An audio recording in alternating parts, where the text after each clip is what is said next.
تو یہ ہمارے پاس حرف با کا مخرج ہے کہ دونوں ہونٹوں کو آپس میں ملانے سے حرف با کی آواز ادا ہوتی ہے. تو آئیے ہم ان کی آوازیں ادا کرتے ہیں. با، بی، بو. اس طرح درمیان میں آنے والی شکلیں جو ہیں با، بی، بو. مخرج کے ساتھ آواز کو ادا کیجئے. با، بی، بو. ان کی آوازوں کو زیادہ کھینچ کے نہیں پڑھا جاتا بلکہ مختصر اور چھوٹی آوازیں جو ہیں وہ زبر زیر پیش کی ہوتی ہیں.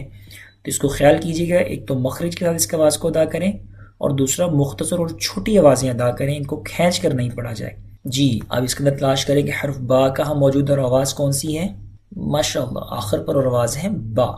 جی یہاں پر با کہاں موجود ہے اور آواز کون سی ہے؟ آخر پر، اور آواز ہے با. جی اس حرف میں تلاش کیجئے.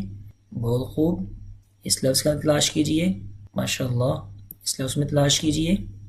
اس لفظ میں تلاش کیجئے کہ حرف با کہاں موجود ہے اور آواز کون سی ہے، اور اس آواز کو ادا کیجئے. ماشاءاللہ بہت خوب. ماشاءاللہ.